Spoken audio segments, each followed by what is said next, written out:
Welcome to Free Conference. Please enter your access code or PIN followed by the pound sign.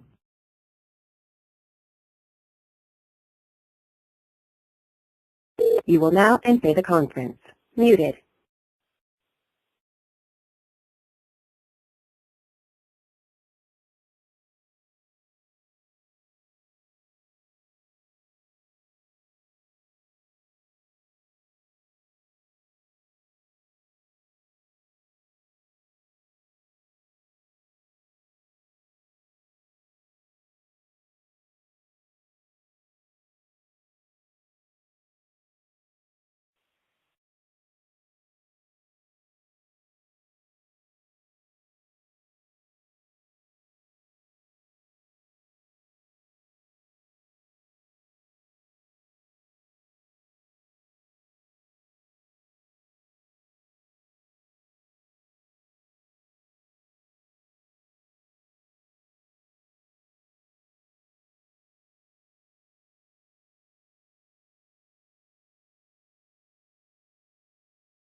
Hello?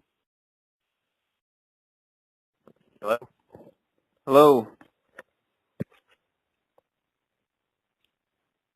Hello? Hello? Hey, can you hear me? Can anybody hear me?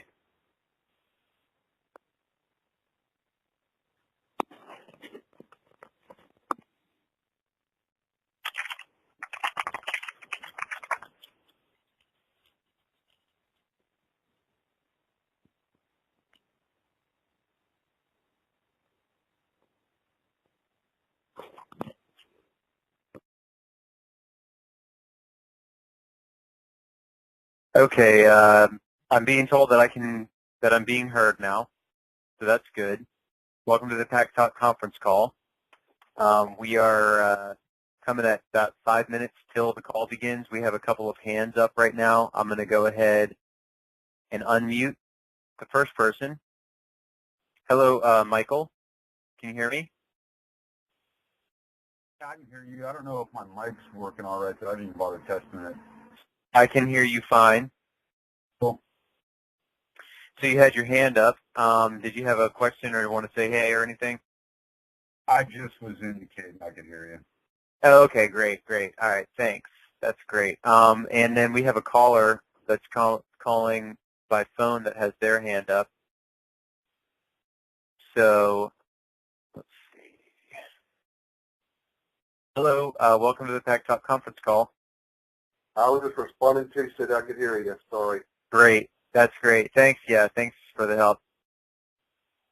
Cool. All right. Well, we will probably begin the introductory presentation a few minutes after the turn of the hour.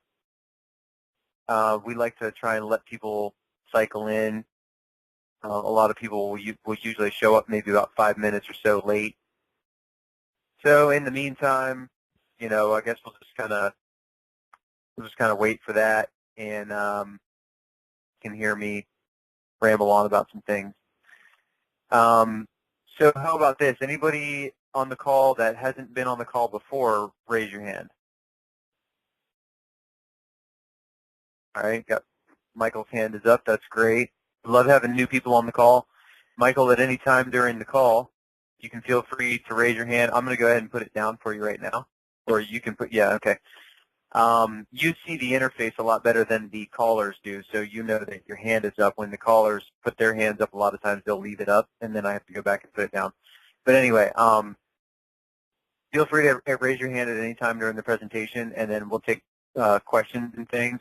we'll try not to get off onto like a big tangent, and I'll try and kind of sway things back onto the presentation if we start to get onto a roll. But don't feel like you have to wait and have all your questions at the end. You can raise your hand anytime. And I guess some of the other people have already been on. I know Danny's been on, obviously. Hello, Danny.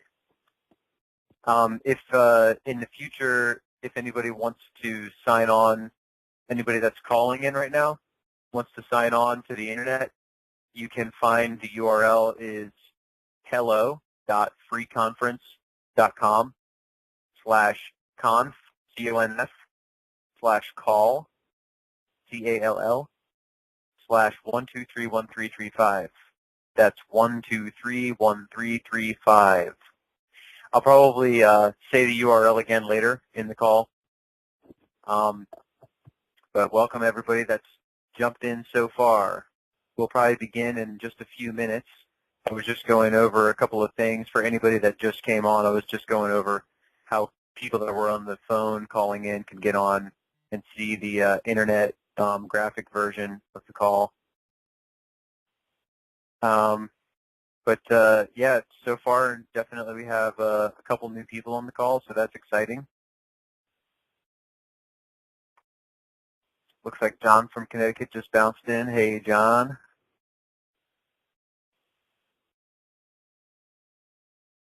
Yep, so we're just like letting people cycle in. We're just about to round the corner of the hour, and we'll probably really jump into the presentation at about maybe 5 minutes after.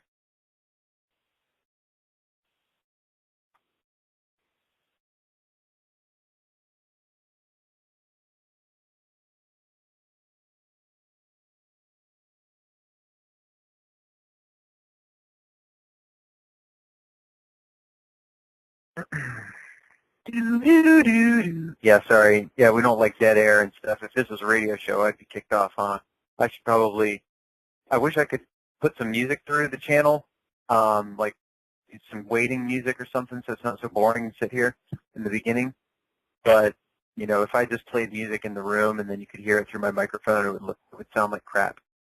So we're going to maybe just, if anybody has any sort of idea or just a little maybe current event or something that they'd like to talk about or whatever, feel free to raise your hand. This is kind of like an open discussion section. And then at the end, usually we have another discussion section. But usually there's a lot more stuff to talk about because we've just gone through the presentation and everything, and everybody's got a bunch of fresh questions on their mind.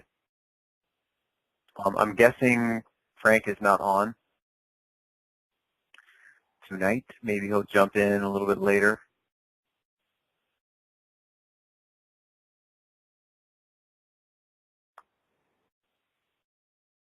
The presentation usually, the main presentation usually only takes about a half an hour to 40 minutes, maybe 45 minutes if I have some questions or whatever.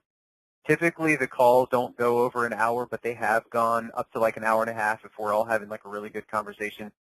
But that's like long after the main presentation is already gone, already gone through.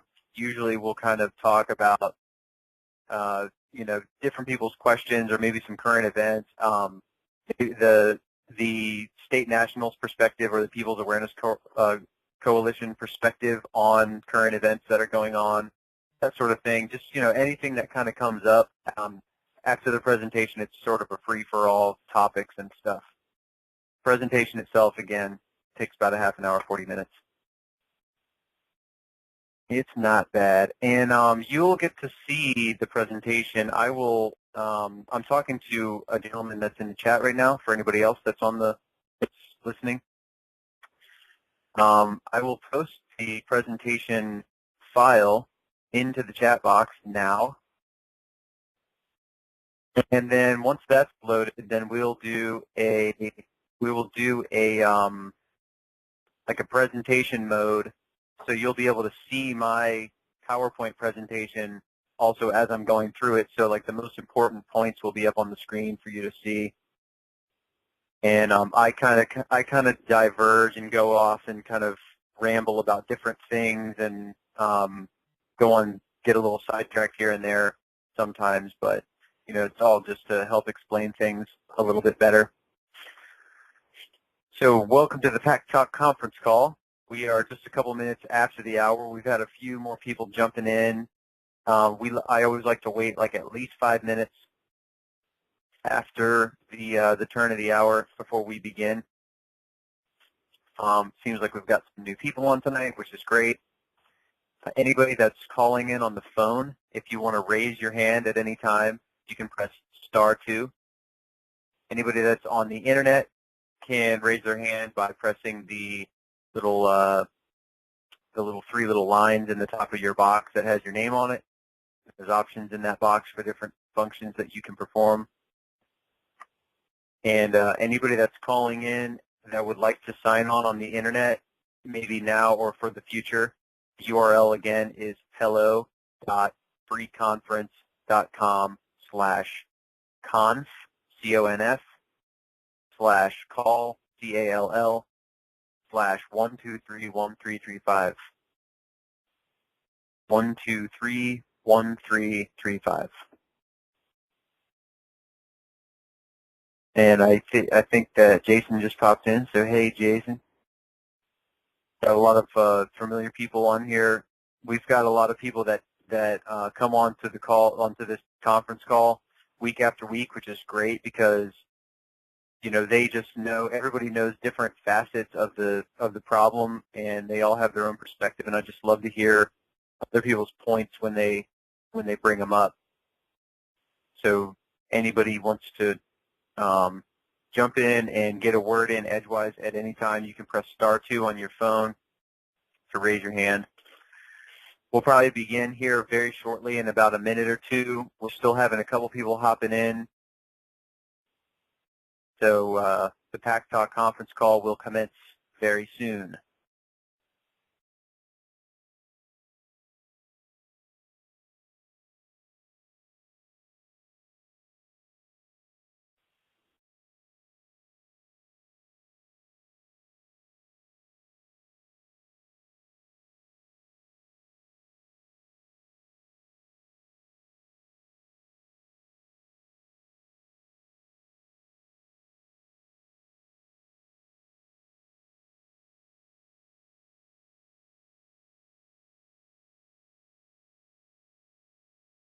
Okay, well, we've gotten about 5 minutes past the hour, and I think I'll go ahead and begin the presentation now.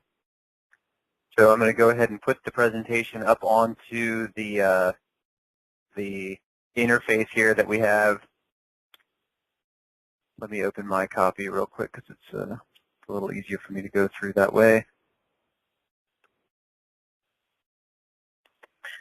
All right. Got somebody with some beeping going on there. Is that Frank? Yeah, that's me. Hey, Frank. Got some. Sorry, I had to reboot my computer. Yeah, your volume is pretty high. I don't know if that's just my headset. Let me change my headset real quick just so. I have all these intricate controls on my thing. I hope I'm not coming through too strong for anybody. If it seems real loud, then let me know. It sounds okay. Okay. All right. So I think the volume sounds good to you too now, or from you too. All right. Let's see. Okay. I guess I'll just use the. I'm just going to use the presentation that's up on the thing, so I don't have to worry about changing the page or somebody else changing the page. All right. Anyway, so welcome to the PAC Talk conference call. Greetings from People's Awareness Coalition. People's Awareness Coalition was founded in 1998 by L.B. Bork, who then released the book The Red Amendment in 2000. The Red Amendment's known, the tagline, the book that will change America, and I think it's true. As we go through the presentation, we'll bring up this book, more than a few times probably, and you'll start to see why why it is the book that will change America. But first, a little bit more specifically about what PAC stands for, as in the acronym, and then a little bit about the philosophy, and then we'll move into the presentation. PAC stands for People's Awareness Coalition. People's meaning everyone in America, awareness meaning political and constitutional understanding, and coalition meaning lawful nationals working together. So a little bit about the philosophy that we like to bring forward. The main philosophy is information. PAC's mission is to be an educational tool to get Americans up to speed on the current condition of the government in order to identify the problems and, more importantly, the remedy. Because after all, we hear a lot of people talking about a lot of problems, and most of the time that's all they do is just talk about problems, get everyone worked up, hype things up, and then, out of fear you react, and you often don't make the best choices in that way. So what we want to do is help to inform people, bring information to people, and more than just giving information out to people, we want to spark an interest in research and just understanding so that we can all work together. Anyway, moving on, the next and also an extremely important philosophy is nonviolence. It's our belief that wars and rebellions are the two. Who else is controlling the presentation thing? Is that you, Frank? No, it's not me. Okay. I'm gonna be working the arrows on the presentation, so if anybody's pressed any of those arrows, try not to do that. I don't know if everybody can do that or not, but anyway, nonviolence is the next core philosophy of People's Awareness Coalition. It's our belief that wars and rebellions are the two most destructive diseases of society, and the remedy that we bring forward is a peaceful remedy. It doesn't include anything about protesting or provocation or inciting violence or committing vandalism or anything like that. It's all administrative. It's all done through the mail, basically. So for that reason, it's very easy, although it can end up being a tedious thing to do. Anyway, the next core philosophy would be cooperation. We believe it's extremely important to stay connected with other PAC members and become involved.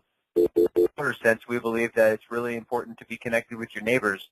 I do see that there's a hand up, and I'll get to you right after I've done making the point. We believe in communities and staying and keeping things local. Barter and trade, obviously, is one of them. One of the best ways of interacting with your community and enriching your community and enriching yourself. Mutual benefit. That's very important. So let's take this question here. Hello, do you have a question or comment? No. My uncle got the question here for you. Okay. He has to come over here. All right.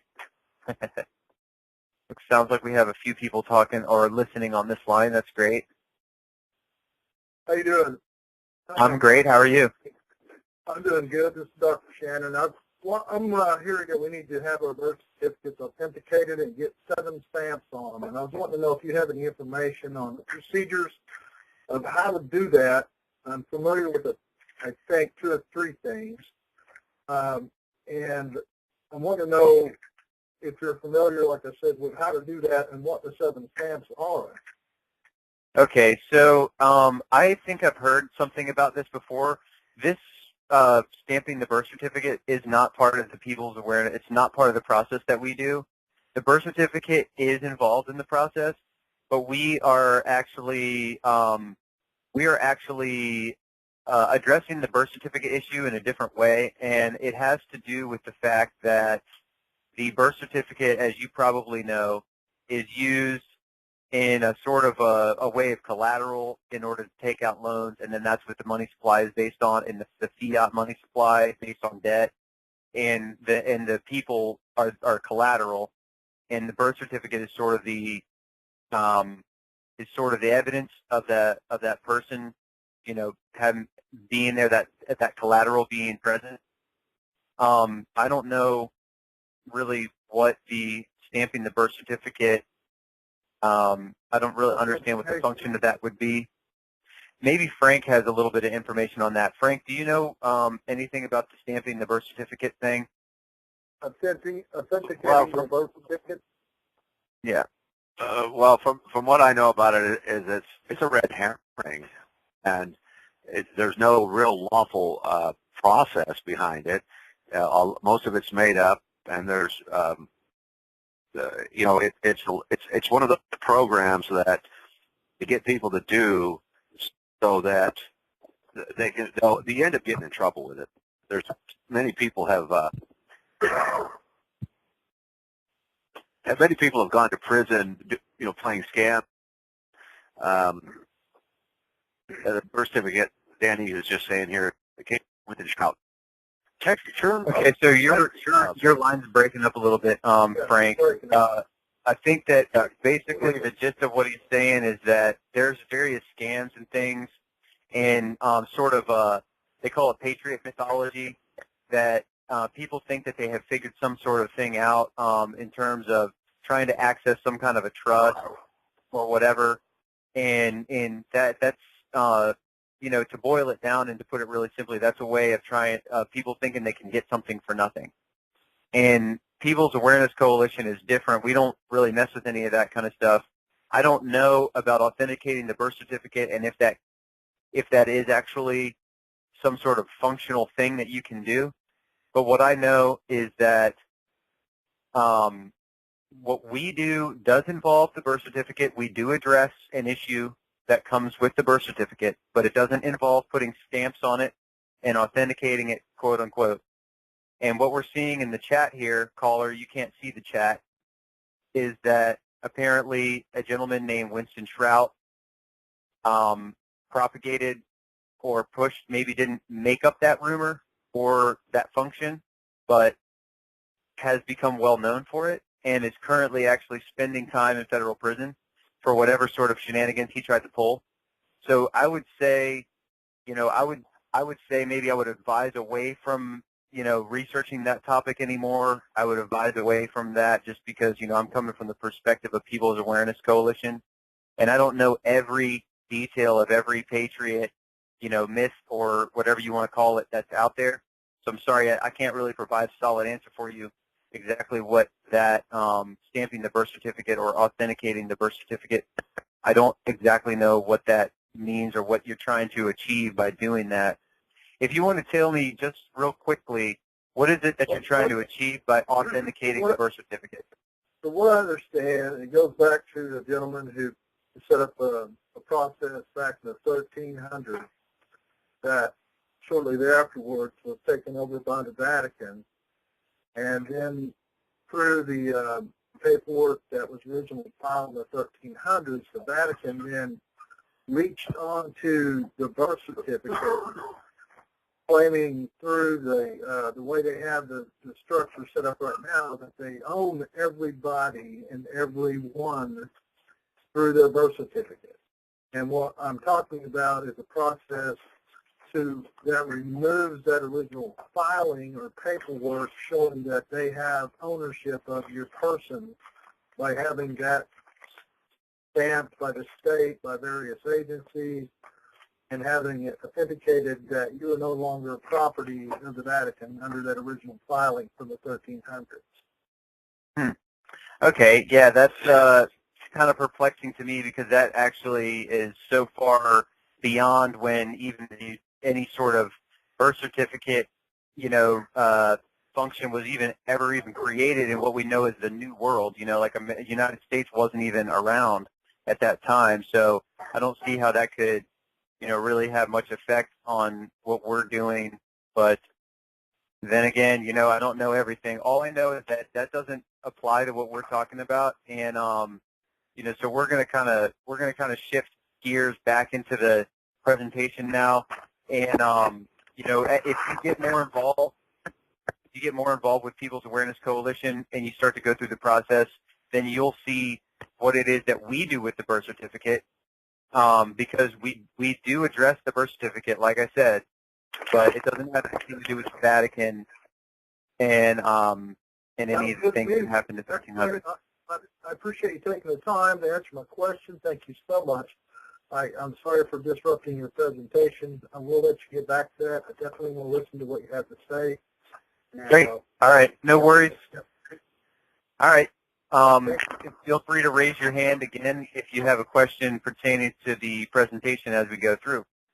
So we were into the core philosophies of the People's Awareness Coalition, and we're going to move on. We just talked about cooperation and being involved with your community and actually staying really connected with other PAC members.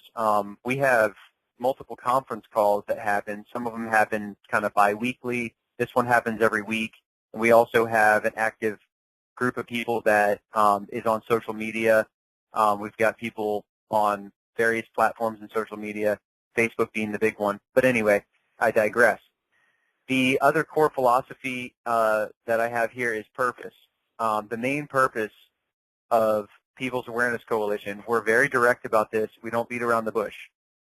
We identify and correct the fundamental problem plaguing America for the last century and a half in order to restore the Republican governmental system as prescribed by the Constitution, and that is the citizenship issue. So we'll get into that here as the presentation progresses, but we'll get there. So we're kind of building up to that. So a little bit of a prologue, I guess, here. We have a couple of hypothetical questions that I always like to pose that I want you to keep in your mind as we go through, and then we'll actually kind of bounce back toward the end, and you'll see some answers. First off, how many of you would like to better understand why things are the way they are? I think that everybody, I think it's safe to say everybody that's on the call tonight would like to better understand why things are the way they are. Because in order to experience less anxiety about a complex subject, it's important to really understand that subject. Throughout this presentation, we'll explore this complex issue and identify the fundamental threat. A very important hypothetical question here, why does it seem like they just make up the rules as they go? Okay, we just got a couple of big posts in the chat that I'll probably go over at the end because we'll come back to the birth certificate thing that the gentleman brought up. We'll bring that up again at the end. Anyway, so why are so many people actually afraid of the government? Yes, and and how many of you would like to feel more secure? So all of these are just hypothetical questions. Right now, it's our goal to help answer these questions and much more by providing the information and the tools you'll need to achieve your lawful remedy. Now, we don't, like I said before, we don't like to just hand out information. We want to help people find the information that they need, but we want to actually spark a drive in people to want to research and to want to chase down these rabbit holes and to want to figure these things out. Obviously, by working together, we can save each other a ton of legwork because I can present my information that I have done, my months and months of research that I've done, to another gentleman or lady that has done their own research on their own topics and everything, and we can obviously switch back. And so in that way, we've got many minds working towards a similar goal. And knowledge is power is the last point on that slide. So where do we begin? Where do we begin? Right. So the first thing we need to begin by becoming familiar with important terms and concepts, and then we'll explore how they fit together to see the picture more clearly. Because after all, in legalese, words are used differently than we use them in everyday speech. And so it's really important when you're reading law and when you're trying to understand why things are the way they are, you have to really be able to understand the laws that were written at the time of the laws that you're addressing. For instance, the 14th Amendment was written in 1868. So you're going to want to understand the terms as they existed in 1868 by referencing books, by referencing dictionaries from the time. This is the method this is the modus operandi of L.B. Bork in writing the Red Amendment. There's tons of citations throughout the entire book, over 600, that you can follow up on almost every bit of information that's given in that book, and you can verify it for yourself, which is a really great tool. So some of the terms that we're going to go over in this presentation, because we want to kind of keep things really condensed through this presentation. So some of the terms are status, citizen, power, and then we'll, among others, and then we'll go over the relationship or actually the contrast between rights and privileges, liberty versus freedom, and legal versus lawful. These are important things to understand. So first, we're going to jump into status. We're going to look at the word status, and as we go through, we're going to look at these different terms, and we're going to see how they actually fit together, and then by the time we get most of the way through, then everything will make a lot of sense. So the very first one we're going to go through is status, and the reason is because, sorry, I can't see everybody, Gabe. I can't see everybody in the interface because it's blocked by the, I have to scroll through. So let me unmute you real quick. I did not mean to overlook you. Let me unmute you real quick. Gabe, hey, would you like to say something, buddy? Hey, okay. No, thanks for clearing it up because I don't know what's going on. I'm glad we got a lot of callers here. That's great. I wanted to really talk about the birth certificate because I've done the authenticate my birth certificate. I want to make it clear for people.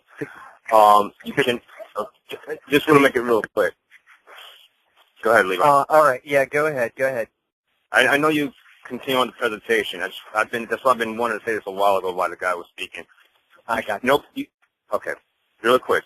You cannot clear your debt by using discharge your debt, by using a birth certificate. You send the stuff to the Treasury and the IRS, they're going to come after you. I've done it. Not that I got caught, thank God, but I stopped. Okay? I advise anybody that's listening to stop messing with the process. It's a lie. There's no law backing.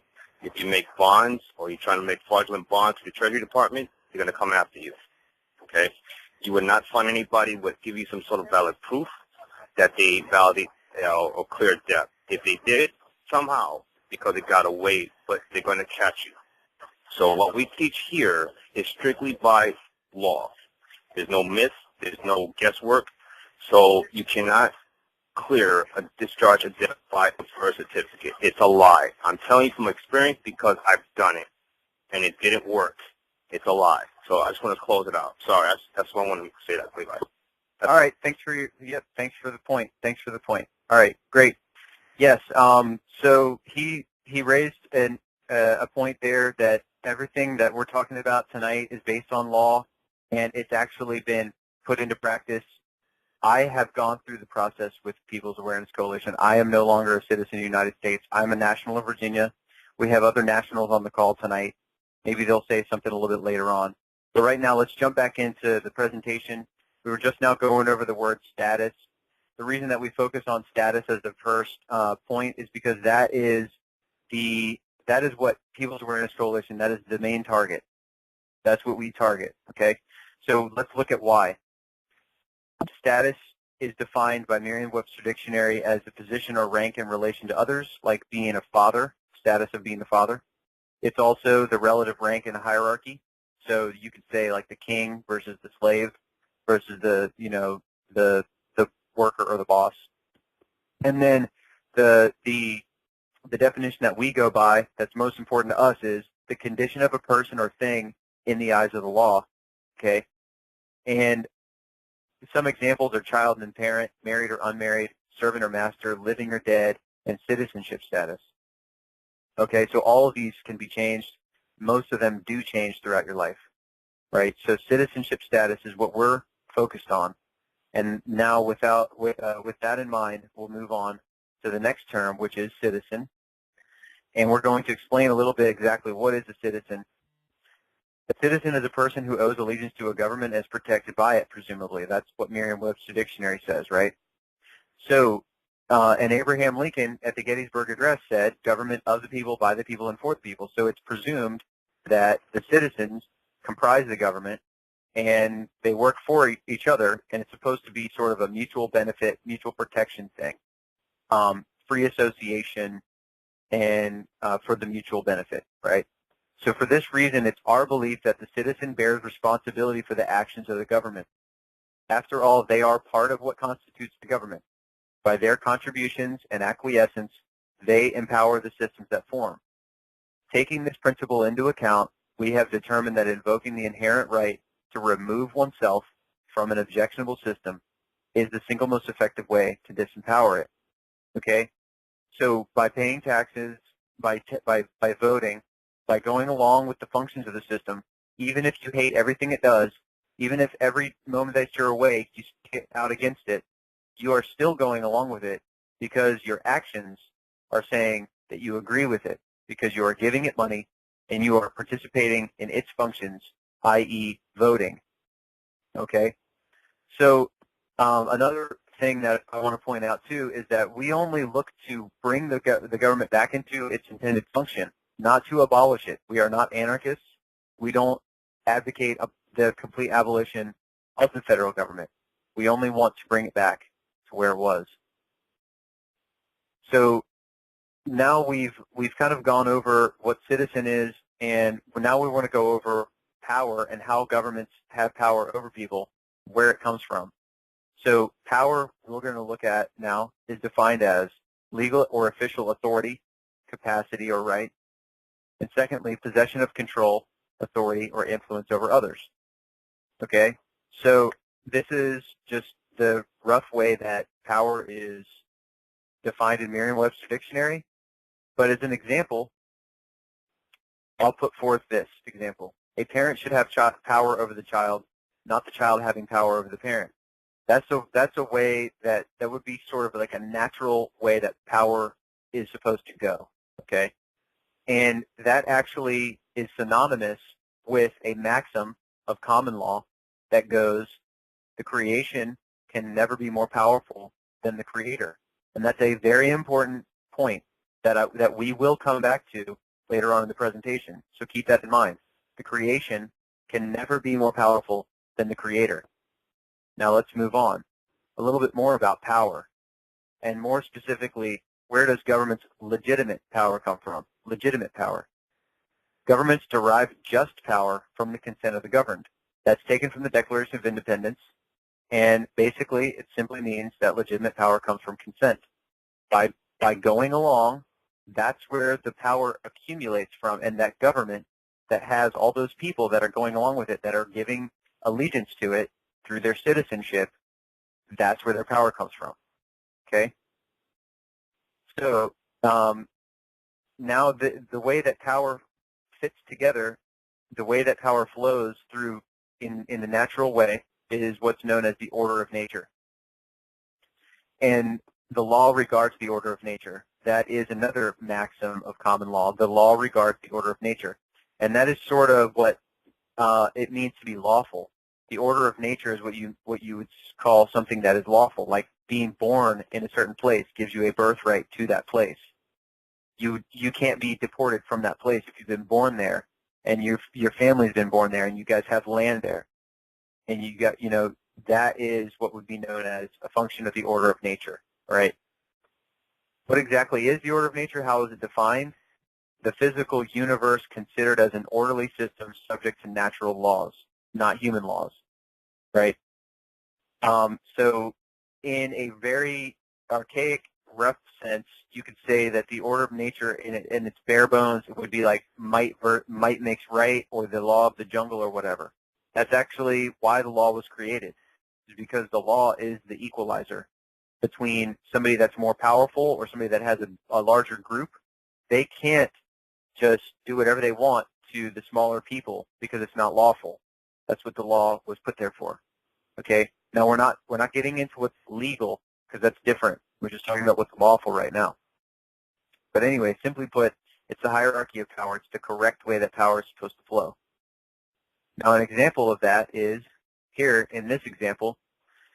Before the Constitution was written, in common law, ancient civilizations considered the following to be the true order of nature. And that would be that God is at the highest rung of power. God is the almighty sovereign. God then endows his creation, or its creation, with unalienable rights or inalienable rights, right? And those would be individuals, the creation. And then those individuals, through their free association, they voluntarily get together and they form groups. And those groups then, in the American example, unionized they got together and they formed the United States government. And that would be the least powerful unit in that structure. Okay? So this is a structure that's known as individualism, and that's where the rights and the happiness of the individual are considered more important than the collective. It's thought that people know what's best for themselves, okay? And that if I'm part of a group because I was born nearby or whatever, and I just happen to be geographically located closer to these people, then I'm part of that group. But if I decide, you know what, these people or these things that are going on around here, I don't really agree with that, I am free to leave, right? Because it's free association. That is that's what's keeping me there. My allegiance and my free association. So I have the right to take my allegiance back, to take my consent back, and then move away, go somewhere else, find other people that I align with more on a better level. Okay, so that is the example of individualism. Okay, so as we're moving along now, we can start to see, like, this is where our rights come from. This is where power comes from in government and everything. And so real quick, we'll go over one more quote from the Declaration of Independence. We hold these truths to be self-evident, that all men are created equal, that they are endowed by the Creator with certain unalienable rights, and that among these are life, liberty, and pursuit of happiness. That's one of the most famous quotes in all of American history from the Declaration of Independence. There's a very important word in there, and that is the word unalienable or unalienable. Okay? That word means it is an attribute that is impossible to take away or give up permanently. Okay, so keep that in mind. So basically, the question is now, if we were given these rights by our Creator, and the structure of our government was set up by people that really did value individualism and rights, and they sought to protect those rights with things like the Bill of Rights and things, what exactly did change to make things how they are now? Okay, the answer is in this idea here. Your rights can't be taken, and they can't be given up permanently, but you can decide not to value them and not protect them. And in essence, what happens is you give them up voluntarily, but they're always there waiting for you to wake up. And those that are on the internet can see Homer standing here with a thought bubble, and it means, you mean men and women have unknowingly given up their rightful place in the order of nature? They must have been tricked. So there was some trickery, there was some deception that happened in the deceptive writing of the laws. But how exactly? That's what we'll get into now. That's where we start to really examine the 14th Amendment. The 14th Amendment, which is the subject of the book, The Red Amendment, the book that'll save the Republic. Okay, a bit about the 14th Amendment. Now, the 14th Amendment's complex language created, keep that in mind, the complex language created for the first time a status called citizen of the United States. Prior to this, all individuals were members of their states. They were citizens of their states. Okay? So, think about that. If the creation can never be more powerful than the Creator, and the federal government, the United States as the federal government, created a status and then gave it to everybody upon birth, then what do you think happened to all those people, right? Where does their power go? Their power goes into the United States, into the federal government. It does not lie in the state anymore. Okay? So in the law, in the 14th Amendment, the phrase privileges and immunities is found, and it is opposed to rights. It is not the same thing. It allows government to change, suspend, or ignore these attributes at any time, at their whim. Okay? Here is a definition that I found in West Encyclopedia of American Law, 2nd edition. It is the definition of privilege: a particular benefit, advantage, or immunity enjoyed by a person or class of people that is not shared with others. It is a power of exemption against or beyond the law. It is not a right, but rather exempts one from performance of a duty, obligation, or liability. So we see in this definition here, they correctly identify that privileges are not the same as rights.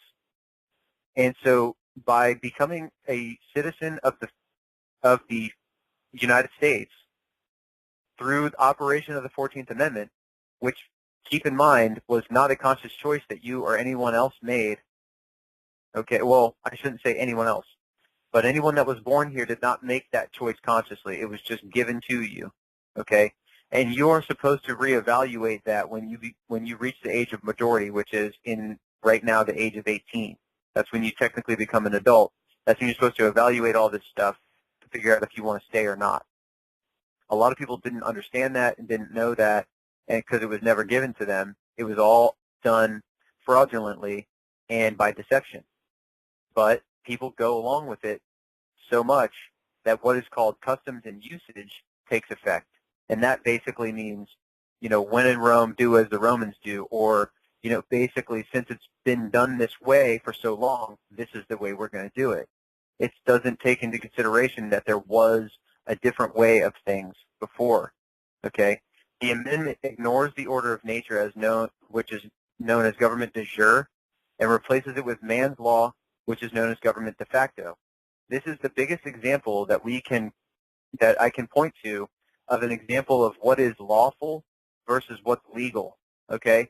So the de jure government would be the lawful government, okay? Or the de jure citizenship, that would be where you're born, based on where you're born, based on birthright, okay? It's replaced with man's law, known as government de facto. So they are able to give you a status from a place that's foreign to where you're being born from. So if you're born in Montana, then you're still a United States citizen, and technically the territory of the United States only lies within D.C. So literally you are, in a legal sense, you are born, your physical body comes out of your mother in Montana, but you are being also created simultaneously in D.C. in the form of all the numbers they give you in the birth certificate and all that stuff and all the filing and just all that de facto junk. Okay, so now we'll get into a little bit about exactly the difference between lawful and legal. And I already just gave you probably the best example that I could that we're going to come into. I'll address that question in a second. We have a question in the chat here, but the example that I just gave you of the federal government making the status of United States citizen and giving it to all the people, then that is an example of a legal function. That is not lawful. Okay. And Paul's question in the chat is, what if you're born on federal lands within a state? Then you still are considered as having dual citizenship. Everybody has United States citizenship as the primary citizenship, but everybody also has a secondary citizenship status, and that would be where the state wherein they reside. Because after all, those quote-unquote federal lands are still within that state, right? So that doesn't mean that you don't have a birthright to your state anymore, if that's your question, okay? A little bit more we're going to get into now about lawful and legal. The definition of lawful it means in accordance with the law of the land, okay, like I said, birthright, that sort of thing. According to the law, permitted, sanctioned, or justified by law. Lawful properly implies a thing conformable to or enjoyed by law, okay? And that sounded kind of confusing, and this is done on purpose. All this legalese stuff is purposefully confusing. But basically, lawful is the same thing. It's synonymous with de jure, which means in law, and it's a Latin term for in law, and it conforms to natural law. Natural law is the distinguishing factor here. Legal is more about pertaining to the understanding and the administration and the practice of law, right? So it's more about following what's written on the page rather than the spirit of what's trying to be accomplished. Synonymous with legal is de facto. That's a Latin term or a phrase that means in fact. It means it's been written, right? Man's law. So legal looks more to the letter of the law. Lawful looks to the spirit of the law. Legal is more appropriate for conformity to positive rules of law, and lawful is for accord with ethical principle, for staying in line, aligned with ethical principle. Legal imports rather that the forms of law are observed and that the proceeding is correct, like the ritual is correct, and that the rules have all been meticulously obeyed. And lawful is basically that the right is actual in substance and that the moral quality is secure, that it's a moral thing to do. It has to do with the spirit of the law. So now let's take a look at actually what we have what we've wound up with now. It's the new order, okay? And not quite yet the new world order yet, but the new order, and that is that the federal government is at the highest rung of power because the federal government actually made a creation and then gave it to everyone, okay? So the creation can never be more powerful than the creator. In this instance, the federal government is the creator, and the creation is the status that is given to the individuals. So basically, their legal standing is all under the umbrella of the federal government now. It's not of the state, okay? The federal government's at the highest rung. The next is the groups of the states, and then lastly is individuals, and God has been omitted completely, right? This is what's known as collectivism, and that's where the group is always considered more important than the happiness and well-being of the individual. That it's thought in this system that a bureaucracy that is thousands of miles away from you, made up of probably people that don't identify with you in class or in most any other way, they are given the ability to make decisions for you and will affect you where you are living, right? That's what collectivism is. And they don't really consider the fact that people will wake up and decide to leave from a system like that. But it's possible. Now, to boil it all down, basically, here, what we have learned tonight, or what I've tried to put across, is that political power comes from groups of people that share the same status, okay? This is why the states seem to have no power. And also, this brings me back to the question from the very beginning. Why does it seem like they always just do whatever they want, like they just make the rules up as they go? Well, the reason is because nobody has any rights. Nobody has standing in law to be protected by their state constitution. Nobody has any of that protection of the states because they're under the jurisdiction of the federal government. They're under the jurisdiction of the United States government directly. They only just live in the state, okay? The state does not protect them because they don't have jurisdiction to, okay? If you want to live in a state, say in Colorado or in Washington, this is a good example, marijuana grow, there's a lot of people out there that grow marijuana or that operate a dispensary or they transport it around, okay? They still get in trouble from the Fed.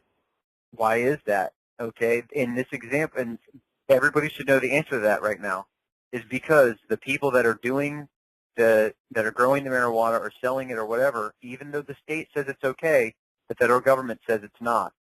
That's why the people can still get in trouble. That's a big example, and it's a huge piece of evidence that I can lay forward for you that what I'm talking about, that is absolutely true because that is a bit of evidence right there. The reason that the people get hassled and messed with by the feds in the states where marijuana is legal is because those people are United States citizens. They're not of the state. Okay, they have no rights. They have no protection of the Constitution of the state, and for that matter, the Bill of Rights doesn't apply either. Because if you think about it, look at what happened with Prohibition. They passed a constitutional amendment to outlaw alcohol. And then what did they do later? They passed another constitutional amendment to make it legal again, right? So that shows you that the chronology of the amendments and by which they're passed affects the previous amendments. They didn't just erase that amendment that made alcohol illegal. They didn't just erase it and say, oh, whoops, redo. No, they made a new amendment that undid the other one. And the 14th Amendment obviously came after the 1st through the 13th. Okay? The 13th Amendment was part of what they call the Reconstruction Amendments, which is the 13th, 14th, and 15th Amendments. The 13th Amendment outlaws slavery and involuntary servitude. This is what a lot of people could call the, I'm going to get to, okay, Paul says in the chat, example, the BLM conflict with Clive and Bundy. That's a great example. That is an excellent example because it happened so recently. Everybody understands that situation. This man was using grazing land that was technically owned by the federal government, but his family did previously own that land, and then they grazed that land for 150 some odd years, right? And then suddenly the federal government decided that they didn't want them to do that anymore, right? Probably because the greed, they were going to do some sort of a deal. I think it had to do with foreign energy company, solar power, something like that. Harry Reid was involved in that, I believe. What happened there is a great example because in a lawful sense, those people did have the right to be on that land and to use that land for their cattle. But since they went along with the system, they all had Social Security numbers. They all paid their taxes and stuff. They all went along with the functions of the system. Oh, uranium? Okay, then maybe that's part of it too. Who knows? That's absolutely could be part of it. Anyway, those guys have been in prison ever since then. The main guys, anyway. Not all of them, because there were so many. But the main guys have been in prison, and I'm not exactly sure what's happening with them right now.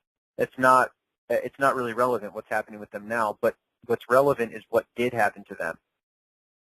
They got put in prison because of their status. They didn't have legal standing. Okay? They didn't have legal standing to do what they did. I think actually the reason that they got put away is because they actually went to another state and caught another land rights dispute in another state, and that's where they ended up there was some violence that happened. I think someone got shot, maybe got killed, and now they have to be made an example of. And because they weren't even in their state, where if they had legal standing in their state, they would have not even been allowed to even go out of their state to, I think it was in Oregon, where they end up having, some sort of a siege in some sort of a federal park or something like that. That's why that happened to them, okay? Because they were not in the jurisdiction. They didn't have any standing in law to make those sort of arguments. That's why it's very important to understand this topic so that we can try and fix what has happened. And how do we fix it? Okay, the best way to correct the current situation is to bring the power back to the states as intended by the founders by correcting your status to that of a state national. State national is a term that we use within this group, People's Awareness Coalition, because it's a lot easier to give the status a name, basically, to be able to refer to the status, because you're not technically a citizen of the state once you do your correction, your status correction.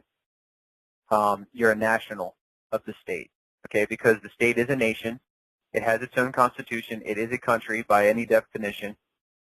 The Tell's Law, international law, says that each of the states in the Union meets the criteria to be considered a country. And so, therefore, that is the mechanism by which we unlock people from the system. People's Awareness Coalition is here to provide the remedy, and what we mean by provide the remedy is it is an actual program that you are sent that involves mailing, and there's instructions, and there is a bunch of materials that are given to you that basically you have to read and understand and then fill out and then follow the instructions basically, and you will effectively take yourself out of the United States, okay, in favor of a state. It's been the mission of PAC since 1998 to bring proper constitutional education and a political awareness to all Americans, but in time it was realized that Americans are not quite ready, most Americans. Now, maybe they're not ready for one reason or another. It could be that they just have some studying to do. They're anxious about it. They don't feel comfortable with leaving the system, with turning their back on the system. When I decided to do the process, it took me a while to sit and digest all the information. It took me a while to pray on it, to figure out if that's just something that I really wanted to do. I did kind of waver a little bit, but then, you know, I was motivated by the fact that I felt like our government was taking money and doing evil things with it, okay? But we understand there are some people that are not totally ready because they have to correct some of their contracts that they've been tied into. I see that there's a hand up, and there's also a point in the chat that I'll get to in just a second when I'm done with my point. There's a lot of different reasons why somebody can, you know, explain why they can't just jump right out, and it's very understandable.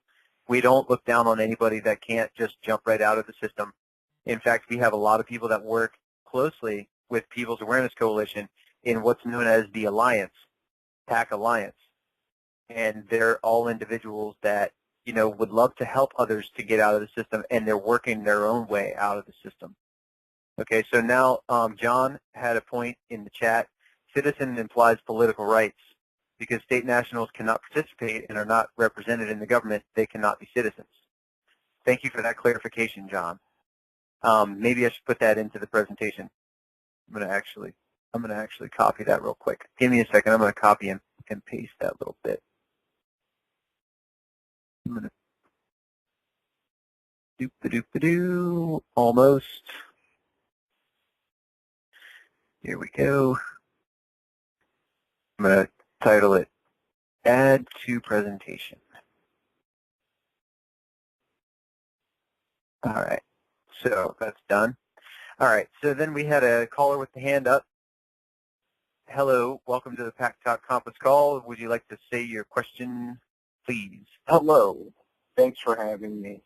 This is actually my second time listening, and I also heard last week's presentation. I'm quite familiar with the history regarding the 14th and the banking crisis, the Emergency Act, and all of this stuff. Like, I've come through the records of Congress, quite familiar with all of that. What I'm looking for is the program with regards to the correction of the status, like the real meat and potatoes. Like, I don't have anything, you know, necessarily tying me to want to continue to be a part of a system that I don't agree with. I hear you. I want out as quickly as possible. I hear you. Okay, so basically what you're at right now is what we consider in the group, we consider this level 0, and this is basically just introductory stuff. And so we're only going to stick to introductory stuff, but there is other levels basically, and so we would consider level 1 to be self-study. That's when you get the book and you basically read and understand the book. You go through the website and you find all the other supplementary things there, and you just start to kind of take in knowledge. It sounds like you are already kind of there in level 1, and and I totally respect that. And then level 2 is when you basically you start to make some preparations for actually leaving the system, and there's certain things you have to do, like you have to rescind your voter registration. You have to do, you have to do other various things And then basically the process, you basically buy the process. It costs, I don't know exactly how much. Frank probably knows better exactly how much the process costs. But you can get in touch with LD Bork. You could get in touch with him probably tomorrow if you wanted to and initiate the going through the status. And what's going to happen is you will, make your payment, and then you'll get a packet in the mail that's going to be sort of verifying some different things, and it's then once you send that back, then you get the real package, which is like, man, it's a stack. I'm telling you, it weighs a lot. It's like a big stack of paperwork. And once you go through that paperwork, which includes a whole bunch of cover letters and a whole bunch of information that you got to send off to different agencies, you're going to construct your own sort of packet through this process. And it guides you through, which basically is your declaration. It addresses the birth certificate. What I mean by declaration is declaration of allegiance. It addresses the birth certificate, and it addresses your state governor and all the other agencies, like Secretary of State of your state and other things. And it's a series of notifications that you give. And what it all is what's known as in law as acting in good faith, because you have to let them know what you plan on doing, and you have to give them a chance actually to refute it. If there was any sort of right, okay, acquiescence is what I'm looking for. Right. So what you're going to get, if you don't have any ties into the system, if you don't have any major debts, and you're not trying to skate out on your obligations, then what you're going to get is basically no responses, and that is acquiescence. Silence is acquiescence. Right. So then, after you've done these series of mailings and everything, you can consider yourself out of the system. Okay. Well, because they'll actually consider you dead in the eyes of the law. Sometimes they do respond to you, but it's usually capricious and arbitrary. Yeah, they're just saying, they're trying to slide that responsibility off of their plate onto another branch of the government. They're saying, that we take care of. They try to pass I'm the familiar buck. with the administrative process. I've done quite a many of them, and they almost never accept any responsibility, or they just acquiesce and go silent completely. Right. And that's actually not a bad thing for what you Not at all. accomplished. No. And so then Frank posted in here, you're not on the internet right now to see the presented materials that we have here, but there is I'm going to put it up here. It's status correction paperwork. Oh, okay. That's a joke. That's so funny. Okay, so it's really all it is just a picture of a woman that's buried in paper, sitting at a desk, and she's got her hairs all messed up or whatever. Anyway, so it was just a joke. I thought it was actually like something relevant, but yeah. Anyway, I had somebody ask me that question the other day, and my answer to her was, it's a process that PAC uses to accomplish this. It's done in pious, which means without using the de facto court system. It's an administrative process using administrative law. There are many agencies that get informed of your withdrawal of consent via declarations and verification. Remember, governments derive their powers from their just powers from the consent of the governed. They're given time to refute this, and they usually do not because they cannot. If they do respond, it's usually arbitrary and capricious, or they simply pass the buck. Either way, these bogus answers are replied to stating the law, and they go unanswered at that point. They must acquiesce to your declaration. This process is somewhat complex, and the verbiage and grammatical sequence, everyone's paperwork is different, as there is no one-size-fits-all. The paperwork is tailored to the individual. Also, every page of this process has terminologies and related definitions included, all backed up in law as written. Once this process has been completed, you have effectively and completely removed yourself, person, from their de facto system jurisdiction and have jurisdictional personam and are no longer obligated in any way to them. Your new status is that of a state national. Basically, you've withdrawn allegiance to the federal and repatriated to your state. You'll get a better understanding of this when you read TRA. And her reply was, I was hoping that you would say that you would get a better understanding of this when you read TRA. Do you have a copy of the Red Amendment, caller? No, I do not. Okay, that might be helpful, something you might want to consider getting, because you can learn an awful lot of sort of peripheral information, everything, you know, that kind of ties into it. And then also there's going to be a lot of information that you can find at pacandlaw.us in the form of like white papers and stuff. But the real collection is in the book. You know, like that's where like the, you know, like somebody that's looking for meat and potatoes, you will be full after you digest this book. Seriously, it is filled with nothing but meat and potatoes. I don't have a copy of it. I read it about 3 years ago. Oh, okay. Okay. When I first started going down this path, and then I got into the Civil War, and that's when a whole lot of different things started opening up. And then I started combing through the records of Congress, a lot of hidden records, by the way. And I've come across quite a few documents from the 40s, in particular 1948, August 12th, in which they essentially admitted in the open forum in Congress that the lawful government had been asserted and made a communist government. So that's pretty awesome. Hey, can you give me the information to find that? Do you have it right offhand? I have it. I have it on my file. I have. Said August 11th, 1948. I'll be happy to send you the copy of it. I will send it to you. All right. Okay. What I'll do is I'll hang on and we can exchange emails. That sounds good. And can I get your first name? Well, my birth name, or birth appellation, I should say, is Sheen. Okay. All right. Cool. Well, it's just good to know who I'm talking to. Yeah. Well, you know, the so-called Civil War was not about freeing slaves. It was about. Oh, I know all about that. It was about economics and debt. It's always been about debt. Right. And, you know, you got a little tricks. People got tricks. Yeah. But you know, I've come to the conclusion quite some time ago that we can't just point the finger and say them.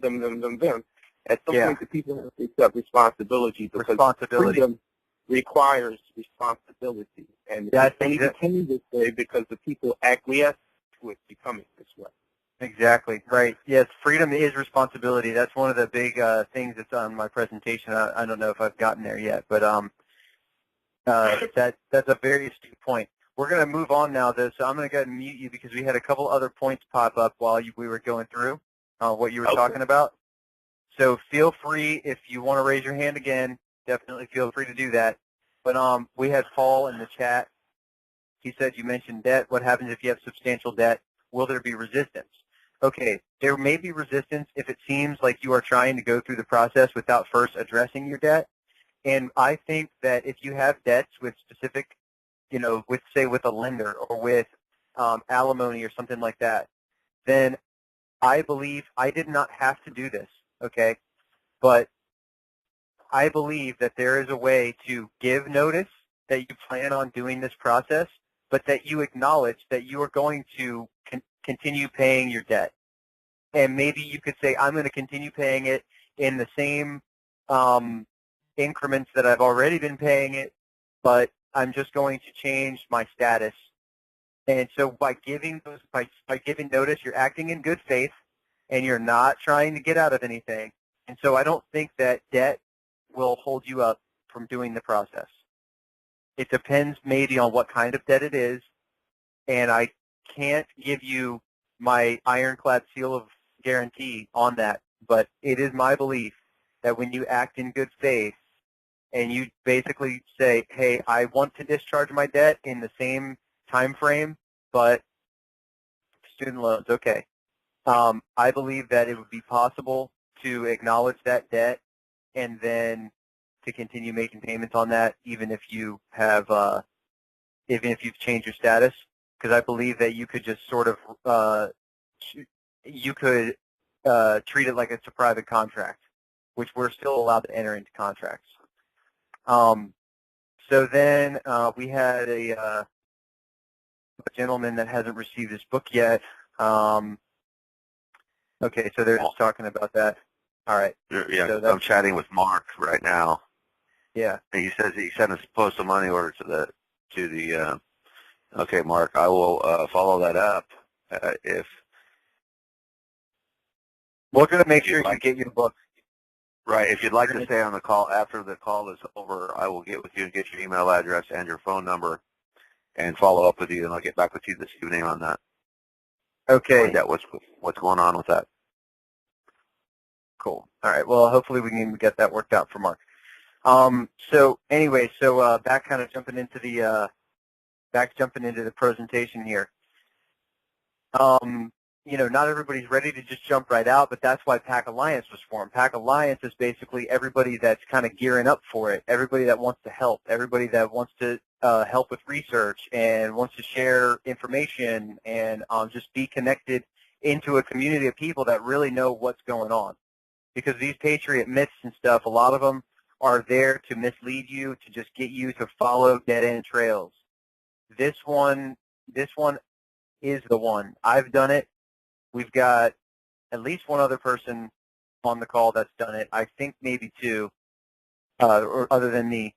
And there's a bunch of other guys out there that aren't on the call tonight that have gone through the process.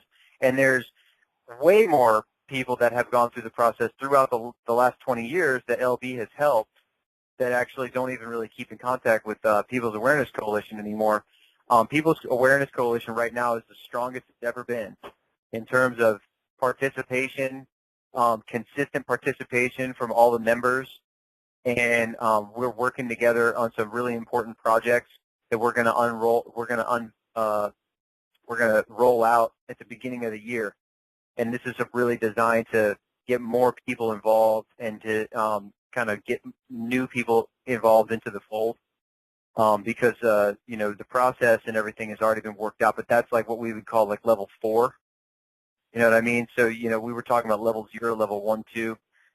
Level 4 is what we would consider level 4 is when you start to initiate the process. Like I said, I've already gone through the process, but even after you go through the process, life's not over. It's like you still got things you have to take care of and things you have to do, and there's different ways of doing things, right? Like, for instance, banking. But this is all still possible. It's just done in a different way. Moving on a little bit here, PAC is here to help. People's Awareness Coalition has reached a lot of information that can be found at pacinlaw.us in the form of white papers, and you can start your educational journey there with the assistance and consultation of PAC members. You can also go to the Facebook group, the official PAC Alliance. I'm on Facebook. I'm Levi Fishbone Charlton on Facebook. And then we have Frank also, who's on Facebook, Frank Helderline. Frank Helderline on Facebook. That's spelled Helderlein. I have books as well. I think Levi has a few books. Like Gabe has a few books. Yes. There was something. We also have John of Connecticut, who is on Facebook as well. So anybody that wants to, get in touch and kind of get involved with our circle, and we're always expanding, and we have sort of like a think tank of people that get together often, and work on projects and stuff together. So if you want to get really involved, you can easily work your way into becoming like a really important core member of the group. There's a few web. Go ahead. I was going to say Gabe is also on Facebook, and he also has copies of the most recent TRA, which is 2016 version, and he is known on Facebook as Arch Gabe, like arch enemy or something. But what were you going to say, Frank? I was just going to give a website link for the PAC portal page, which is www.pacalliance.us. archangel.us/tour. Oh, right, yeah, Archangel, yeah. Yeah, I got Yeah. you. I got you, Gabe. Yeah, not arch enemy, no. That was pacalliance.us/tour, and there's also PAC in law, PACINLAW.us/resources. Both of those pages will link you to all of the PAC websites, which I believe there's about 9 of them. Also, additionally, on next Tuesday, we're supposed to start, will be our first internet radio broadcast in a series of broadcasts they'll be scheduled for Tuesdays at 6 p.m. Eastern Time. So that would be 4 p.m. to 6 p.m. Central on freedomslips.com. That's freedomslips.com, Studio A. The name of the show is going to be called The Ultimate Remedy, America's Road Home. And we're still working out a few bugs. But then we're going to have perhaps, we haven't quite got this sorted out yet, but we may perhaps have some special introductory presentations on it before the actual introductory call that we have on Tuesday nights as well. Yeah, like a dry run type of thing. Well, so yeah, something like that, Levi. We're still working at that out. We're still kind of sorting that out. We've got to get the bumpers and the lead-ins figured out. Could you say the URL one more time? It's Freedom Slips, FREEDOMSLIPS.com. Okay, freedomslips.com, and that's going to be Studio A, and it'll come up at 6 p.m. Eastern. All of their times, this is an East Coast time show, so all of their times are going to come up Eastern. If you're in the Central, it will be start at 4 o'clock. And it's a 2-hour show? It's a 2-hour show, and we're going to be talking all about PAC Alliance, TRA, the 14th Amendment, about how everybody was duped.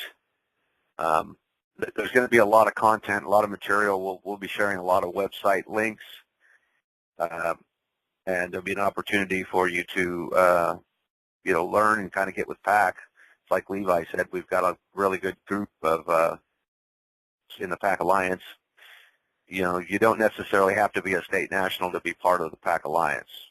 And we know that a lot of people can't necessarily, go through the process. Some people are more positioned for it. Levi happened to be in a good position. He wasn't in a position where they had to hit their claws into him as deep as some of us. So, and I also worked for myself, so that also made everything a lot easier. If you have like a corporate job, or if you have a job someplace where you have a W-2 or W-4 or something like that, it's still the process is still possible for you. It's just that you might have to work with your employer a little bit and give them a little bit of information and let them know that they can still continue to pay you without having to withhold taxes, and they don't have to use your Social Security number and stuff to have you as an employee. And we have already worked out that sort of information. We have all the information and the legal information that can be studied and researched and handed over to the to the employer and stuff to kind of help you to transition and to maintain your job. And that's part of being in the coalition too, in the alliances, is that there's other state nationals that have had to everybody's situation is different, so they've had to deal with particular situations, and they can help you out as far as pointing you in the right direction and showing you where they got what they had to research to get to where they were at. One of our state nationals had commented that the biggest problem you're going to find isn't necessarily with the people that work for the government, but the people that these people believe what they're doing is right, which are like the employers or financial people in the financial arena, that have been programmed into believe, and they have these belief systems. You know, it's their belief that this is how things really are, when in fact they're not. And once you bring these things to light to them, they become enlightened, and they understand. You almost have to teach them. You know, sort of like what Levi was saying. You have to teach them that, you know, because there's no law that says you have to have a Social Security number to get a job. They're just compelled to get one from you because that's what they've been told. That's the way that it's always been done. It's just the same way as, you know, your parents, when you're born in a hospital, they just hand you this paperwork, and then they just sign you up for a Social Security number and a birth certificate and all that stuff. And that's, well, yeah, they do it that way because that's the way it's always been done. Doesn't necessarily mean that's the only way. Right. They believe that that's the law. Yeah. There's a lot of them that believe that, when in fact it is not. And it's just, again, it's just they're compelling you to do these things. So the important thing is to get your copy of the Red Amendment. All right, so Gabe made a mention in the chat about the YouTube channel. The YouTube channel's name has changed. It is now PAC Alliance 98 on YouTube. You can go to YouTube and you can type in PAC Alliance 98, and you'll be able to see you'll be able to listen to the old presentations that we've done here. And you'll be able to listen to any radio show appearance that's happened in the past, maybe in the past like 6 or 8 months or something. And then any of the new stuff is going to go on that channel too. So we're basically building a YouTube archive of all of our past audio presentations and stuff like that. That's awesome. That's awesome, Shelley. She said her copy will be there Thursday. That's great. Copy of the Red Amendment. Yeah, it's exciting. It seems like we have a lot of new people on the call tonight, so it's really great. I feel like this was a really great call tonight. And see, that's something else. You know, when I got involved with PAC a couple of years ago, we didn't have these calls. I mean, they were there. There just wasn't anybody, holding it together. And so when Levi said that we have a good core group now with the PAC Alliance, he's stating the facts. This is what we're here for. We're here to help. And we've already had several of them since we started this go through the process and become state nationals. You know, LB's been a state national for 25 years. And, when he figured it out, he got out right away. And he's had no problems. Somebody had mentioned earlier in the call about the birth certificate. And, I'll just read to you what, because folks of you that are on the call can't really see this if you're not on the internet. Well, the birth certificate nonsense has been going on since the 90s. But yes, there was a push the state governments to issue birth certificates during the period of U.S. insolvency or bankruptcy for agreements during the period of the FDR reign. But there is no evidence that they serve any other purpose than setting up a system for public socialistic welfare benefits. This is in order to have evidence that people found in the U.S. were able to participate for benefits per the 14th Amendment aspects. The funding is done with the issuance of the Social Security number, which is then issued as a taxpayer identification number, which then requires applicants to file income tax. That is the real deal to nail people to being responsible for the national public debt that cannot be questioned per the 14th Amendment. The whole thing is a red herring, and in our estimation, it's a plot to throw the people off of the real factors, including the 14th Amendment matters. Something to be noted here is that anything that keeps you in the system is something that's maintaining the system. It's to keep you distracted from the truth. Because the truth is that you have the right to separate yourself from this evil system. And that's what PAC does. That PAC teaches you how to do that, and they help you out with the process. And furthermore, this is another comment someone made, the redemption process myth. The redemption process advocates contend that via our birth certificates, we have pledged our bodies and the labor of our lifetime to those creditors who hold these birth certificates. In essence, our labor is commerce, according to this theory.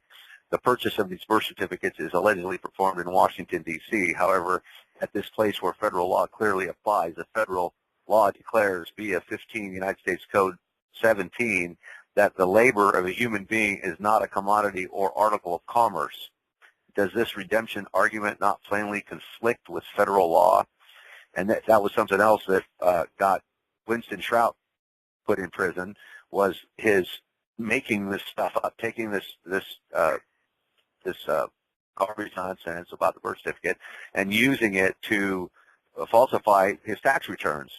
And sure, they let him get away with it for how many ever years until they finally caught up to him. You know, because that's what they do. There's a lot of people that get away with a lot of nonsense for just a few years, and then they get caught.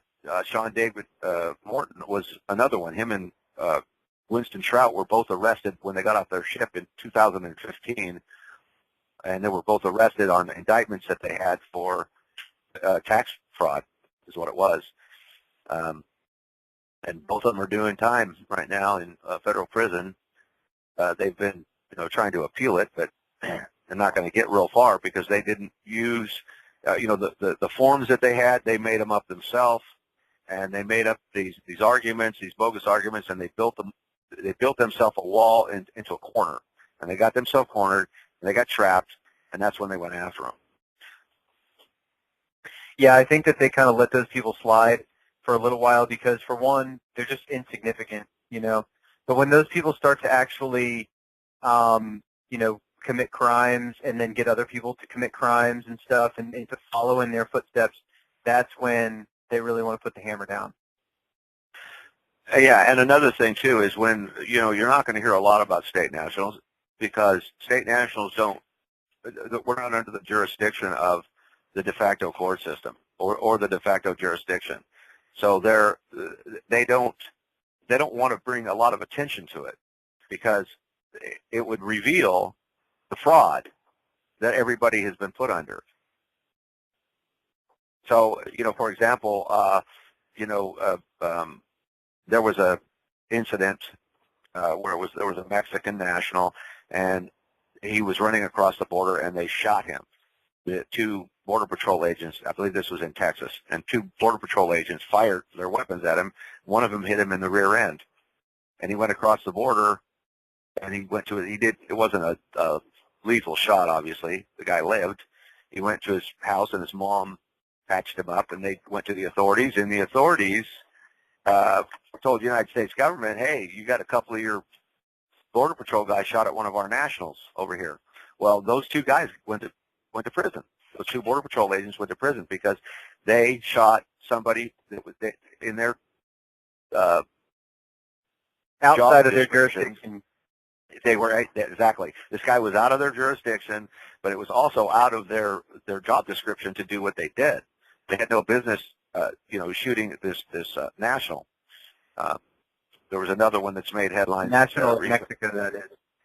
Right, and there's another one that's recently hit was Katie Steinle was shot by an illegal alien in San Francisco, and he's been acquitted. I'm not sure exactly what that was about, but I think that he should have got something, but it might have something to do with the fact that he is a Mexican national, and he did what he did, and they really don't really have jurisdiction over him anyway because he's from another country. That's the thing is when you become perhaps he has to go face the music back in his home country or something like that. I didn't follow that story very much because that's what will happen a lot of times. Do you remember a long time ago that there was a guy that was vandalizing property in Singapore, and he ended up getting caned? It was 10 or 15 times or whatever. He got the cane slapped, and there was a lot of people that were like, "Why don't we, lobby for him to get taken from there and brought back here and tried, under our laws for that crime?"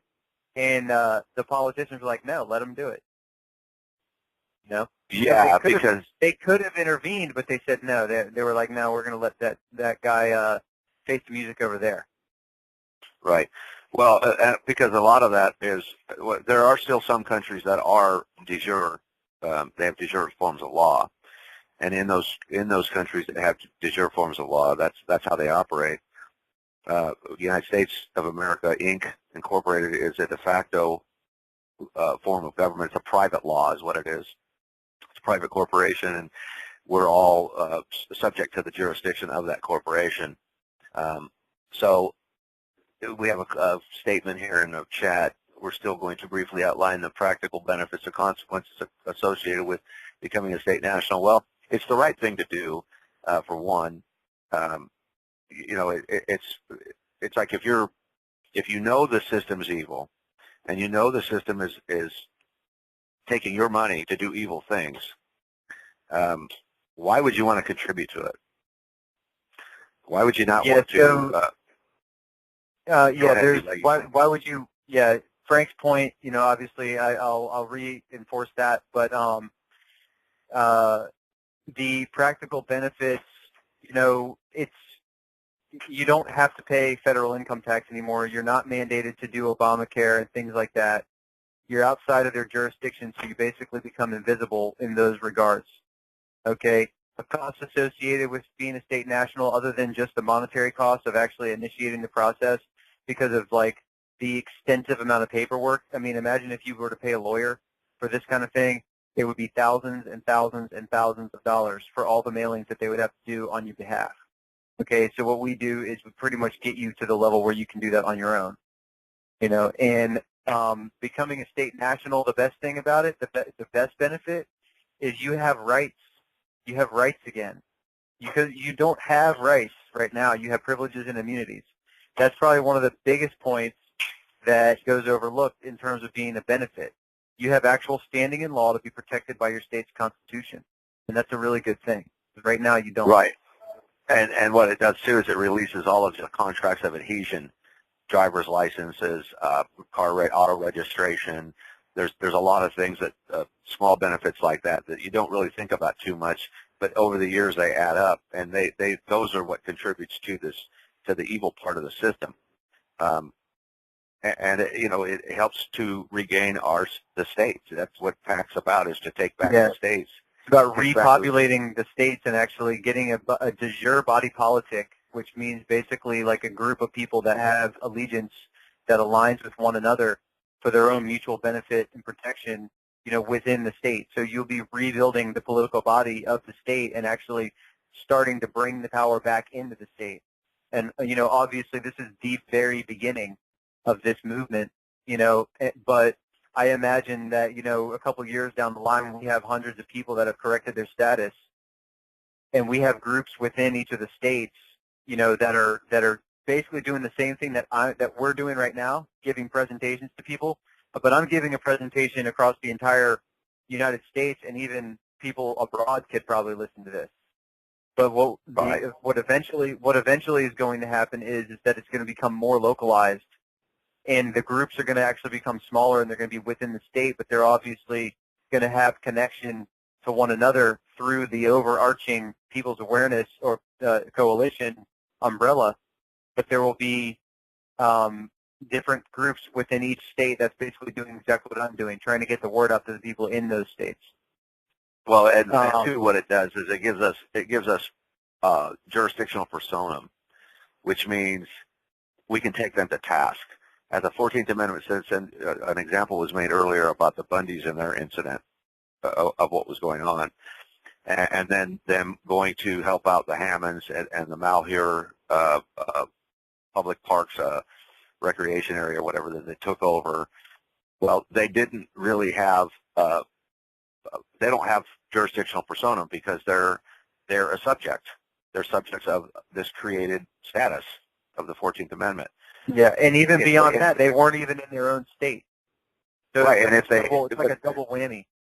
Right, but if they had been state nationals, if they had not had an allegiance to the 14th Amendment de facto government, they would have had jurisdictional personam, and the government would have had to leave them alone. And the reason that they would have had to leave them alone, because it would have created, if they had messed with them, it would create an international incident. This is another reason why this is so shielded and unknown. They don't want anybody to know about it. If everybody did it, then it's a giant wrench in their works. Right. The de facto system ruins would collapse. Their whole plan. It ruins their whole plan. And so Paul posed a question in the chat. You have to give up your Social Security, disability, other federal benefits. That's correct. You don't take any benefit. You don't receive. You don't give anything. You don't get anything. And one of the maxim that what do you want to say, Frank? I was just going to say that, but what happens too is that nobody has actually taken the federal government to task for this fraud, because Social Security is the whole thing is it's supposed to be set up as a voluntary program. However, when you're born into the system, you don't know any better, and then they force you to get, you got to have a driver's license, you got to have this, you got to sign up for Social Security, you got to get all that. They're basically taking your money fraudulently. So and then what happens is after a time it accrues, and then you basically feel like you have paid in so much you don't want to turn your back on it now because you want to get that back. But I know a couple state nationals that are going to take them to task for that. Oh, to get the money back, right? Yeah, that's right. They're going to take the federal government to task and get, because what they did was they based that whole thing is predicated on fraud.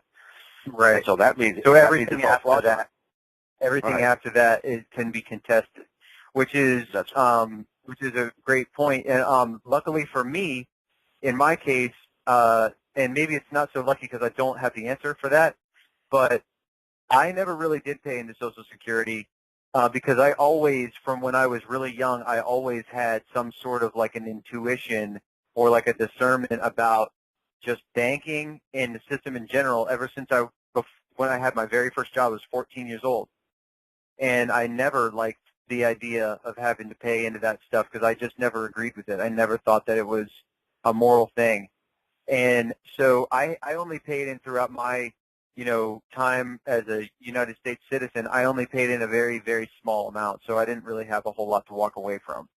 It wasn't really like a big factor in my mind, which I understand that that's a reason that people might want to, not even want to, but have to actually stay in the system.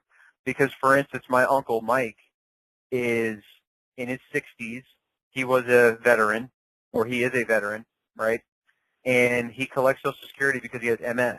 So he's disabled, and he couldn't do the process because he would he doesn't have a way of making money. He's paralyzed on half of his body, and at this point now he's pretty well nailed in. He knows he can't get out, but he still would be able to, with his mind, to spread that knowledge and to help other people to make a better decision than he was able to because he found out so late in his life.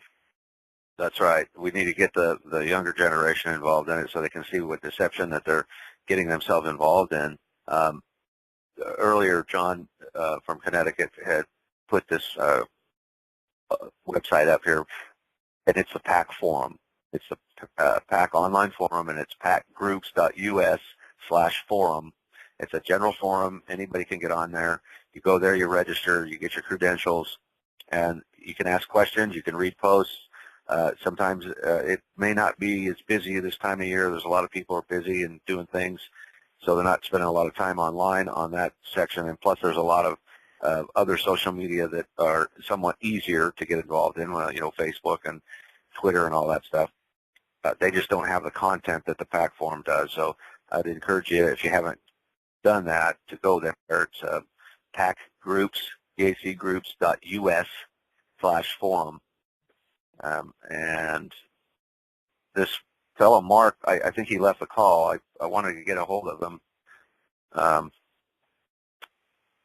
This other comment is, Mark's still here. Okay, Mark, I didn't see you on the board here. That it's a good idea that even if you can't go through the process, that you can certainly help PAC out and help, get other people involved in it, get them to get the TRA and, share the knowledge. Right. So Paul was asking about a ballpark figure to go through the entire process. So say, Frank, so you met somebody on the street, never heard about PAC, you introduced them to it, and they said, I want to jump on board, I want to do it right now. What would it cost to go through levels 1, 2, 3, and 4 all at one time? It's less than $1,000. Yeah, that's what I thought.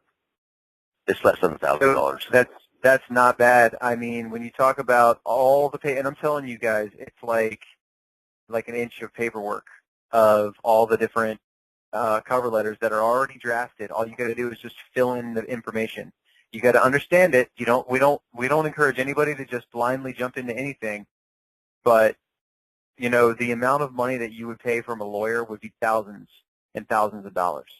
Well, most lawyers don't. They're not trained in the process, in these types of processes. They're trained to keep you in the system. Right. So I'm just saying in terms, like for a lawyer to fill out a piece of paper and file it, that is going to cost. They have a rate for that. You know, it's like $300 or something. You know, like I'm just picking out a big number, but yeah, that's what I'm saying. Of all the dozens and dozens of things that are already set up for you to mail in and all that stuff, and all those different things that if a lawyer was going to send in each one of those letters, you would be getting dragged over the coals. PA has a He Paul. says, I'll take it. Other than federal benefits, are there any other major life changes and restrictions that come from being a state national? So far from me switching over, I haven't really experienced much, but I actually, you know, like when it comes to a bank account, my wife still has a bank account, so, you know, that was like an easy thing for me, but we have nationals that have gotten bank accounts and dealt with banks and stuff, because all banks ask for the number, you know, but they don't have to, and that's actually a lot of times in their bylaws. You just have to find it and show them, you know. And so that's basically what happened with our friend Earl in New Jersey. He was able to get past the banking thing. In terms of driving, you can still operate your motor vehicle. It's just there's some semantical things you have to get over. You can't use the word driving. So, you know, for example, and then also you have to, you know, kind of cancel your licensure. And there's other processes too. You have to make sure that your Social Security number is disconnected from that and everything. And so then that can be done too. So, you know, basically, essentially anything that, you know, so-called normal person could do, a state national can also do. It's just, it's done in a different way. And right now there are certain things that haven't been completely mapped out, and, you know, the cartography is not finished right now. Like, we're still getting around the legal system, but we have figured out a lot of very important things so far. We just don't give that information out right now at this level. Yeah, so, John, okay, go ahead.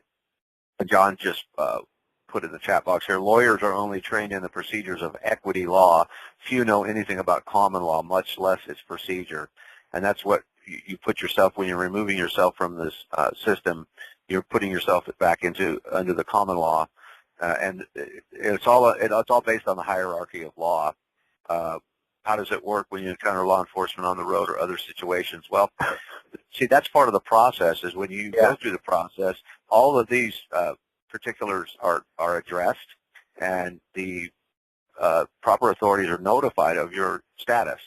Right. So you're acting in good faith. You're not trying to surprise them on the side of the road and then have an argument with them about how you understand the law better than they do. That's the last thing you want to do. Basically, right. And what you would, you know, basically if you ran into somebody that, you know, had a power trip or something, then the best thing to do would be to quietly go along, and because they're going to force you, and then later you redress your grievances, which means you basically, you know, ream the living dog shit out of that cop, essentially, because you've been set up as a fall guy to basically extort money out of you for the precinct and stuff. Well, the reason is because you're out of their jurisdiction. That's out of their job description, what they're doing. So they're personally liable for it. There was a case in Florida several years ago that addressed that, and it went all the way to the Supreme Court. Let's address this next question real quick. So he says, if you don't have a license or tag or registration, then you're going to get pulled over. That's not entirely true, because what happens is you actually notify the state police, and then you end up making a tag. I probably shouldn't even go into this stuff, because this is particulars that kind of come after you go through the process. These are things that we don't really address until level 5. You know what I mean? So, Right. like, this is taken care of, though, so it's nothing really to worry about. Because the whole idea is it's acting in good faith. You're making notifications. You're telling them. You're waiting for their responses. You're making sure that they understand that you're not trying to get around anything. That, you know, because a lot of people with the driving thing, let me just say one more last thing. With the driving thing, a lot of times people want to go around and act like they don't need a license, but it's because they got their license taken away for some reason. And then they went around through and they found all the little legal loopholes that they thought that they could squeeze through. And that's why they're now trying, and that's acting in bad faith, because I guarantee you a lot of those people didn't get in touch with the state police and say, hey, this is what I'm trying to do. I'm trying to act above board. I'm not trying to do anything wrong. I actually have a clean driving record. I'm just basically telling you that my status has changed and I no longer am even applicable for your license anymore. You know what I mean? So it's not even that you're like, hey, I don't want it anymore. It's just you can't even have it because you don't have the number anymore. You know, well, I mean? and two, not in the same way anyway. well, and two, the licensing was a slowly implemented in, and again, that is also a voluntary status to have, because even into the de facto system, because having a license to drive is for people that are in commerce, truck drivers and people that actually use the roads to make a living. So even U.S. citizens are not required to have driver's licenses. However, once you have one, you've agreed to it. Yeah, you're then in the commercial jurisdiction, then you've changed That's right. sort of jurisdiction. At that Right, point. and so in order to get out of that, you can get out of it as a 14th Amendment citizen. However, it's not really helping the situation. It doesn't help to stay in the one. Yeah, that's like one branch on the tree of evil that you've taken care of. You know what I mean? Like, we're hacking at the roots, and so obviously, Paul, a lot of the things that Paul's talking about here, it's all in your presentation and your demeanor as well. And right. once they, state nationals do have plates, and once that plate is known to them and they see it, they just leave you alone. Because and imagine, there's going to be the first trailblazer of every state that does this. And then once the state police see 1, then 2, then 5, then 50, it's going to become part of their training, I imagine. They're going to have to, learn to adapt to seeing this other, form of license plate, so to speak, on a car. And it's more like an identification plate when, when it's used for the way that we use it. It's not a license plate at all. It's like more of an identification plate, because they do still keep a record that you're going to be, that this person could be encountered, and this is what their plate looks like, blah, blah, blah. It just kind of gives them all a heads up, hey, don't screw with this guy. We know about him. He's cool. You know what I mean, basically. Well, the thing is, too, is he says they shoot first and verify status later. Well, they do that anyway, whether you're a 14th Amendment citizen or otherwise. They do that. Right. And that could happen, one way or another. But the fact is that we recommend that you go in and talk to them. After you do your process, you make an appointment with your local authorities, and you go in and you talk to them. You talk to the top dog or the second in command. Yeah, and don't go in there intending to school these people either. Like, you want to kind of come in on level ground and say, hey, I just wanted to let you guys know that I did this, and this is what it means. Maybe they probably have never heard of this process before. Most likely they haven't. And chances are they're going to be like, oh, you know what? This guy really knows his stuff. This is not like all the drunk idiots that I've pulled over, in my beat cop days. Like, this guy actually understands the law and wants to try and be the best he can be. And I feel like they're gonna really respect that. If you come in as a respectable person, instead of waiting until you get pulled over and then having an argument on the side of the road with some power tripping cop.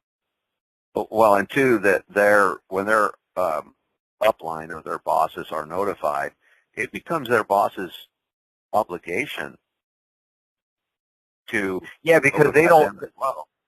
That would be I imagine like a really big deal to them, because they would be like, imagine the repercussions of something bad happening to this person that has a different status. Imagine the repercussions that would be felt in their, among their precincts or to their officers or whatever. So they probably want to protect their officers from, basically getting in a fight with a porcupine. You know what I mean? And and even if they kill the porcupine, like that, the wounds are still there.